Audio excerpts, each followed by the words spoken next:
at least more than a handful of the topics in the 820 episodes enterprise has at least intrigued you, interested you, and hopefully not entertained, but educated you on a different way to present observations on that really nebulous topic called resilience. I really do hope that even never hear from you, I can at least appreciate and maybe in some tangential third-party way hear about something that you heard on the 820 list of episodes that stuck out for you and that you got an opportunity to apply to your life. Today's topic is called Born a Long Time Ago. I think that applies to you and I in this conversation. And I say that as a topic today, born a long time ago, because I mean that before you and I ever existed. In my case, 6 decades for me. Yeah, I was born physically a long time ago, but I was also born a long time ago before that. Let me try and explain that. And even that term in the religious realms about being born again, I think there's a song about that too, that religious statement about being born again. But even though I'm sure it's a very beautiful song that I can't recount right now, but even that term, born again, is starting to make sense to me now. After I understand that statement about born a long time ago. As I mentioned to you, I think there's 2 people that stick out that makes that statement relevant to me. Mr. Tamba, that I mentioned in other podcast episodes. Mr. Tamba, my African elder from Sierra Leone, he appeared in his life to me really out of nowhere. And the second example is my brother, Larry D. So those 2 people, Larry D, I knew him for years, maybe almost over 3 decades, and Mr. Tamba, maybe 4 or 5 years now. Maybe more like 4, just about under 4.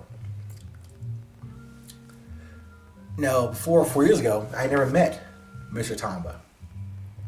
But even, like I said before, having known Larry over 30 years and Tamba less than 4, both of them delivered a service to me that I needed to hear, listen to, learn, and apply. 2 totally different gods of this world that I knew longer and less time, but both delivered a message that I guess I was prepared or had been prepared to receive. Both of those gentlemen answered my spoken and curious questions. As we exist as sometimes the unspoken and curious ones as individuals, but also those 2 guys answered my spoken and curious questions, but also the ones I didn't speak to them outrightly or directly. They addressed the unspoken ones as well. How do they do that? These 2 totally different people, gods, men, did that. Were they like Nostradamus or sages or gurus or some mystical entities out there that I have to bump into in my life? That could be so. That could be. But the one thing also clarifies their appearance, existence to me that happened after many years without them. Like I said, I just met Mr. Tamba about 4 years ago. So before that, never met him. Larry, met him 30 years ago, but we spent maybe 2 years together in the early 90s. Haven't seen him more than a minute in the past 30 years. and the past 10 or 12 haven't even talked to him. So in most ways, let me come back to that. Those two individuals, Larry D and Mr. Tamba, them appearing or reappearing to me, to my consciousness and observations, maybe it goes to that statement about it took me as a student, as a prepared student, to appear ready for the lessons that they're going to deliver to me. That statement is about a student only appears, no, the teacher appears when a student is ready. Maybe in this case, I was a student who wasn't prepared when I first met them, but as it went on in the reappearance of them and their restatement of their messages to me, maybe I got prepared. I didn't do it myself, outrightly or knowingly. Maybe over time, I got prepared to receive their message. So in most ways, you probably know or have seen those teachers. Not mine, but teachers in your life. But maybe if you're like me, you didn't recognize the information or the vessel to present to you what you need to hear, learn, listen to, and apply before. In the case of Larry D, I had known him for almost 4 decades.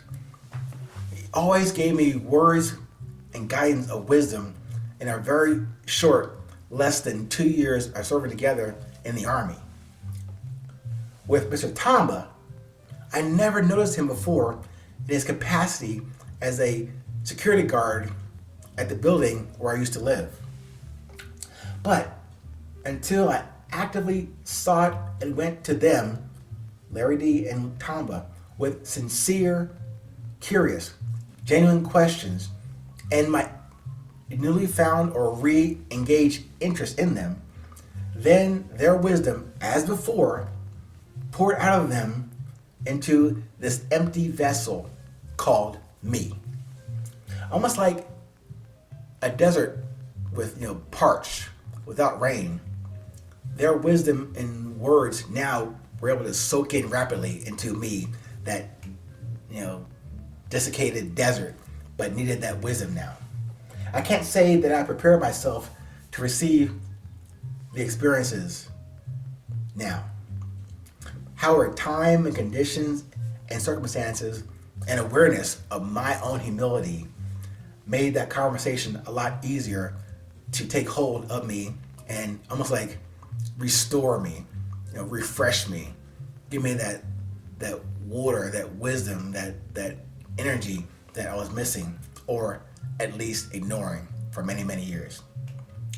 So, at least that's my story about how I was presented with this information, this guidance many years ago, but I wasn't prepared to hear it or receive it. After some bumps in the road, course corrections, relearn lessons, or new lesson to learn, now I was ready to receive, empty of my own, not empty, but depleted of my ego and vanity and fears, and now open to receiving what I needed and when I needed it. That's my story. What's yours? All right. Stay present. Stay current. Please remember that it's always a